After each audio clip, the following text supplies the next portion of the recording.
Saudara, Anda kembali menyaksikan Bedah Politik bersama Profesor Saiful Mujani, dan kali ini yang akan kita bahas adalah tentang tokoh potensial bakal calon wakil presiden pada 2024 nanti.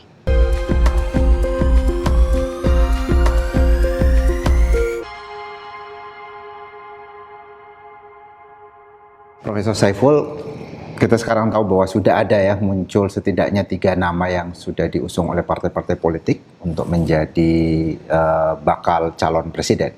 Tetapi persoalan selanjutnya, dan ini sangat alot, adalah tentang penentuan bacawa pres atau bakal calon wakil presiden.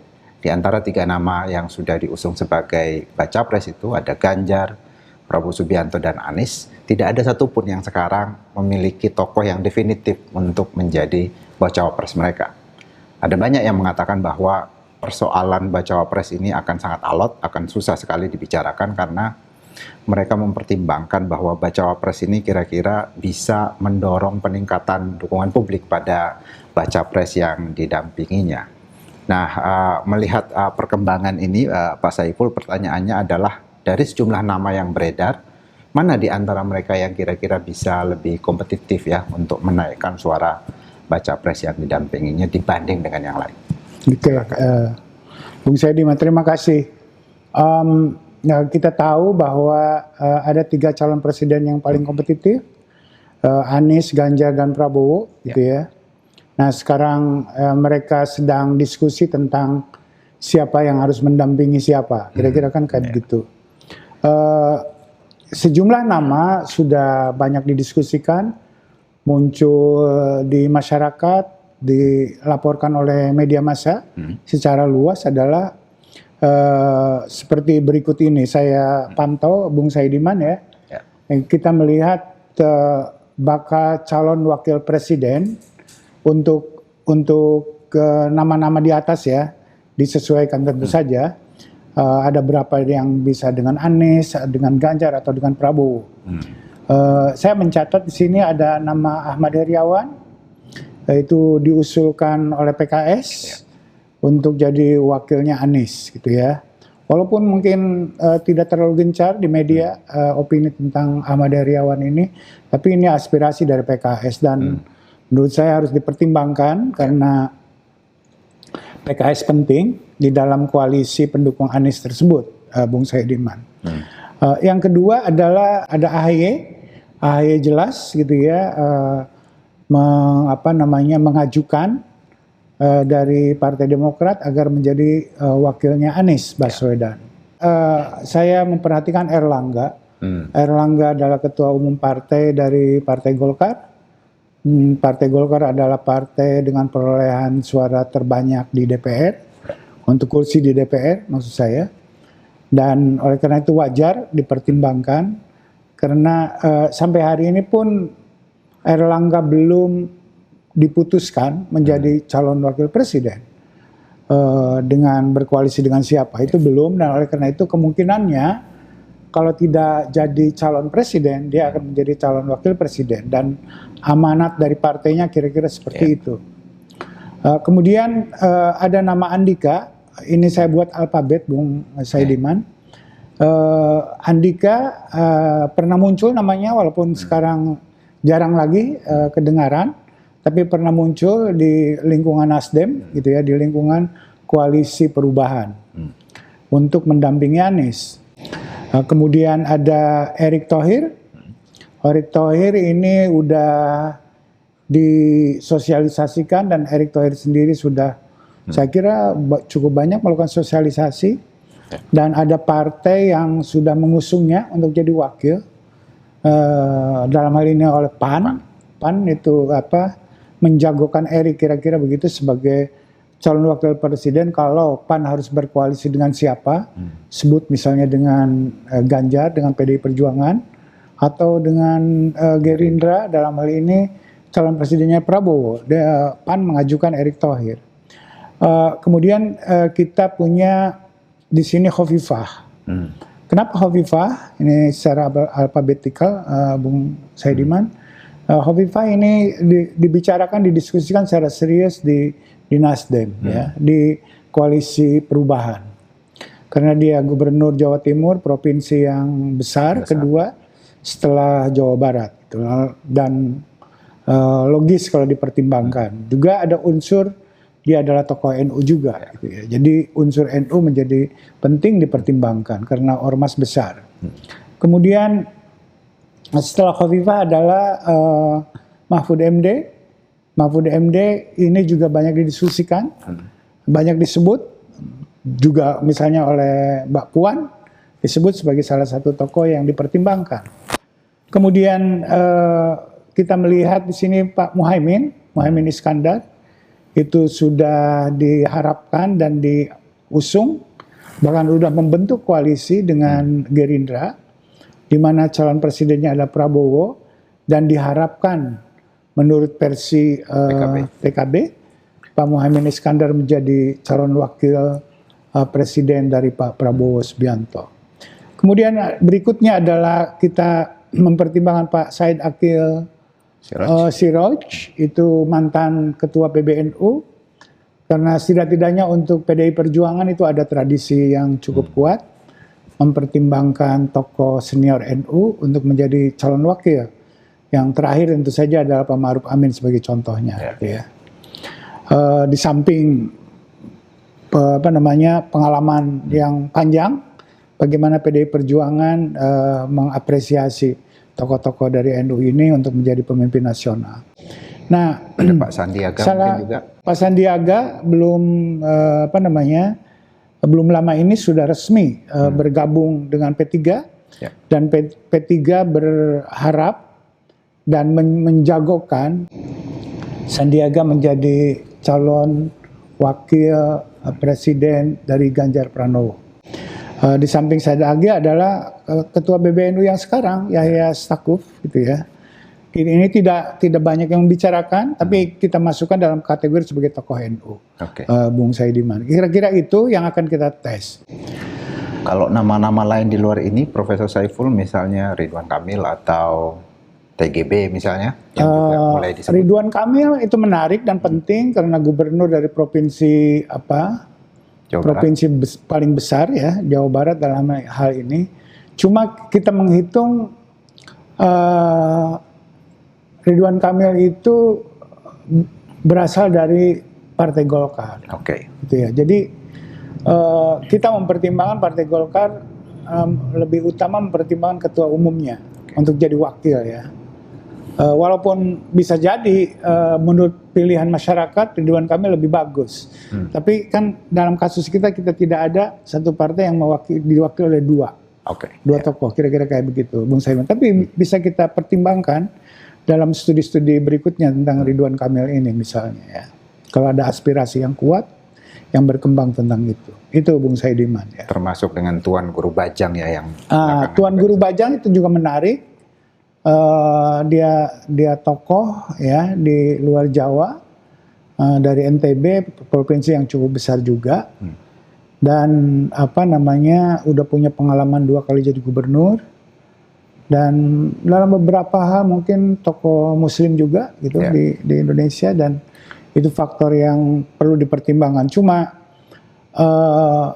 nama Pak Guru Bajang sebagai calon wakil itu baru muncul belakangan gitu ya, dan kita belum punya data baru untuk memantau sejauh mana Tuan Guru ini mendapatkan dukungan dari masyarakat, karena salah satu unsur yang dipertimbangkan untuk melihat siapa yang dijadikan sebagai calon wakil adalah seperti Anda sebutkan tadi, adalah seberapa besar dukungan dari pemilih dan seberapa besar dia bisa mendongkrak suara dari nomor satunya, kira-kira kan begitu. Nah, oleh karena itu observasi lewat survei menjadi ukuran kita, menjadi cara kita untuk memantau mana di antara tokoh-tokoh itu yang paling bisa membantu nomor satu memenangkan Pilpres, kira-kira begitu Bung Saidiman. Jadi kalau kita lihat di antara nama-nama ini siapa? Di antara mereka yang paling... kita kan 3 ya, jadi kita lihat satu-satu. Calon untuk Anies misalnya, Anies kalau berhadapan dengan Ganjar dan dengan Prabowo, di antara nama-nama berikut siapa yang menurut Anda yang terbaik untuk jadi calon Anies? Ini untuk kasus Anies Baswedan berhadapan dengan Ganjar dan Prabowo. Saya mau masukkan di sini nama Sandiaga Uno, Agus Harimurti, Erick Thohir, dan seterusnya, sampai Yahya Khalil Stakuf. Karena saya melihat Anies dan partai-partai pendukungnya juga cukup inklusif. Dia mencari gitu ya. Nah, walaupun ini studi sebelum Sandiaga Uno bergabung dengan P3, gitu. Jadi kita pertimbangkan kemungkinan saja Sandiaga Uno dengan Anies kan gitu loh. Tapi karena sudah bergabung dengan P3 dan P3 sudah mendukung Ganjar, tentu saja ini kemudian menjadi tidak bisa dianalisis lebih jauh karena ini Sandiaga harus dipilih dia menjadi bakal calon dari Ganjar. Untuk Ganjar, ya. Tidak bisa untuk Anies karena udah ada keputusan. Tapi waktu kita melakukan studi ini bulan Mei, Bung Saidiman ya, survei kita bulan Mei, kita memasukkan nama Sandiaga waktu itu. Nah, kita melihat Sandiaga cukup menonjol ya, cukup ya dibanding nama-nama yang lain. Tapi kalau Sandiaga 21,9, kalau Sandiaga dikeluarkan, tentu saja di sini yang nomor 2-nya adalah Agus Harimurti Yudhoyono, ya, dengan selisih yang cukup jauh dengan Erick Thohir, Mahfud MD dan seterusnya. Jadi yang kompetitif di sini adalah ada 2 nama ya, Sandiaga Uno sama Agus Harimurti Yudhoyono. Ya, jadi kalau dibandingkan misalnya dengan siapa? Dengan Khofifah, kan itu ada perdebatan antara Agus Harimurti dengan Khofifah. Khofifah di sini 6,1, Agus Harimurti 16,7. Jadi kalau model pertanyaannya seperti ini, Bung Saidiman ya, dengan jumlah nama seperti ini, itu kita dari sekian nama ini ada sekitar 10 nama ini Bung Saidiman. Maka nama-nama itu terdistribusi gitu. Pilihan masyarakat itu terdistribusi cukup menyebar gitu ya.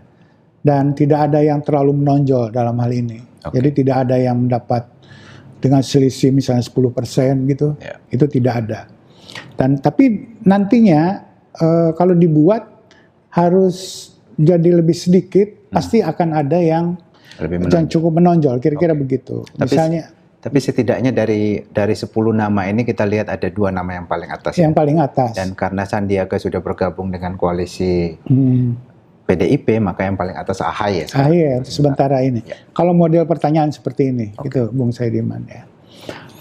Itu untuk ke Anies Baswedan. Untuk Anies Baswedan, AHY yang paling kompetitif. Jadi ada perbedaan 7%. Ini margin of error-nya sekitar 3%, Bung Saidiman.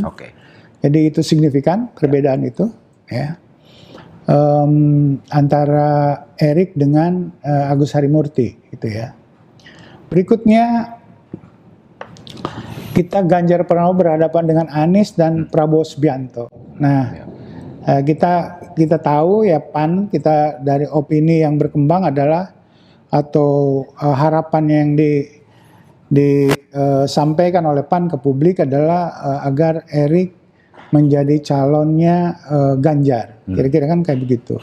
Kita melihat di sini Erick, Sandiaga Uno, kita masukkan lagi di sini ya, kalau Erick dengan Sandiaga Uno dengan Mahfud MD dan seterusnya, kita menemukan di sini Erick bedanya sekitar 5%. Untuk signifikan secara meyakinkan harus 2 kali margin of error. Jadi harusnya Erick 21, kira-kira lebih seperti itu Bung Saidiman, atau 20 begitu. Itu baru kita bisa yakin. Kalau ini saya anggap sebagai kurang lebih seimbang antara Erick Thohir dengan Sandiaga Uno. Kalau Erick Thohir dengan Mahfud MD itu memang berbeda signifikan, kira-kira begitu ya. Itu jadi ada di sini Erick, nama Erick untuk Ganjar Pranowo cukup gitu ya, bagus dibanding tokoh-tokoh yang lain, terutama kalau dibandingkan dengan Khofifah, dibandingkan dengan AHY kita masukkan karena sangat dinamis seperti itu. Airlangga Hartarto juga kita pertimbangkan, tentu saja sebagai pimpinan partai yang besar. Said Akil dan Yahya Khalil Stakuf sebagai tokoh NU, Bung Saidiman. Yang menarik di sini Profesor Saiful adalah bahwa survei ini kan dilakukan Mei 2023 ini sebelum ada pembicaraan tentang kemungkinan koalisi Demokrat dengan PDIP. Iya. AHY sudah dapat lumayan. Iya ada. AHY dengan Khofifah kurang lebih seimbang. Kurang lebih sama, ya. Ya sama, bahkan dengan Pak Mahfud MD, saya kira ya selisihnya tidak terlalu signifikan, gitu ya. Hanya 5%, tidak 2 kali margin of error, Bung Saidiman. Ya. Jadi di sini ada dua lapisan tokoh, Erick Thohir dan Sandiaga Uno di satu sisi, gitu ya, dan di sisi lain Pak Mahfud MD dan yang lain-lainnya, kira-kira begitu. Tapi selisihnya secara umum ini tidak terlalu besar, dan misalnya siapa Khofifah itu masih bisa kompetitif. Nanti kalau kalau jumlahnya ini disedikitkan, bisa jadi ini Khofifah juga bisa naik, bisa menyerap dari misalnya kalau Pak Mahfud nggak ikut, orang yang memilih Pak Mahfud bisa pindah ke Khofifah, misalnya seperti itu, Bung Saidiman. Tapi secara kasar kira-kira opini kalau kita sodorkan nama-nama ini, distribusinya kurang lebih seperti ini, Bung Saidiman. Ya. Kita bisa mengatakan ya Erick paling kelihatan paling potensial, kemungkinannya untuk mendapatkan dukungan kalau berpasangan dengan Ganjar Pranowo. Kira-kira itu yang diinginkan. Tapi kemudian pertanyaan berikutnya adalah apakah memang mereka ini bisa mendongkrak suara Ganjar? Itu yang paling penting kan. Nah itu dalam studi kita lebih lanjut kalau soal itu. Kalau di sini ini aspirasi masyarakat, sebaiknya Ganjar wakilnya siapa? Kira-kira kayak begitu. Apakah itu udah pasti mendongkrak? Itu pertanyaan spesifik seperti itu harus ditelaah lebih lanjut. Nah itu untuk ke Ganjar Pranowo. Berikutnya untuk ke Prabowo Subianto berhadapan dengan Anies dan Ganjar. Di sini betul-betul tidak ada yang menonjol, gitu ya. Sandiaga Uno 13,9, Erick Thohir 13,3, itu tidak signifikan. Pak Mahfud sama dengan Pak Mahfud, dengan Muhaimin Iskandar, dengan Agus Harimurti Yudhoyono, itu kurang lebih sama itu. Ya, jadi dalam hal ini tidak ada tokoh yang cukup beda dari tokoh yang lainnya menurut versi masyarakat siapa sebaiknya yang menjadi calon wakil untuk Prabowo Subianto, Bung Saidiman. Jadi intinya kalau kita lihat ya dari berbagai macam tokoh tadi yang disimulasikan bahwa pada pemilih Anies Baswedan kita melihat ada dua nama yang lebih cukup menonjol ya di antara nama-nama yang lain, ada Pak Sandiaga Uno dan Agus Harimurti Yudhoyono.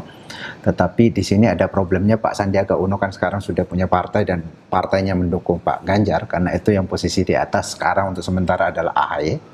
Sementara untuk Ganjar Pranowo ada nama Erick Thohir dan Sandiaga Uno di sana yang bersaing. Tapi untuk sementara ini yang paling potensial menurut versi pemilih ada nama Erick Thohir untuk mendampingi Pak Ganjar Pranowo berhadapan dengan Anies dan Prabowo. Sementara pada Prabowo Subianto ada sejumlah nama yang bersaing. Ini artinya bahwa masih sangat terbuka kemungkinan ya buat berbagai macam tokoh menjadi pendamping Pak Prabowo Subianto menghadapi Anies dan Ganjar Pranowo menurut pemilih Indonesia. Saya kira demikian kesimpulan dari diskusi kita pada kali ini. Kita akan ketemu kembali dalam Bedah Politik bersama Profesor Saiful Mujani selanjutnya. Terima kasih.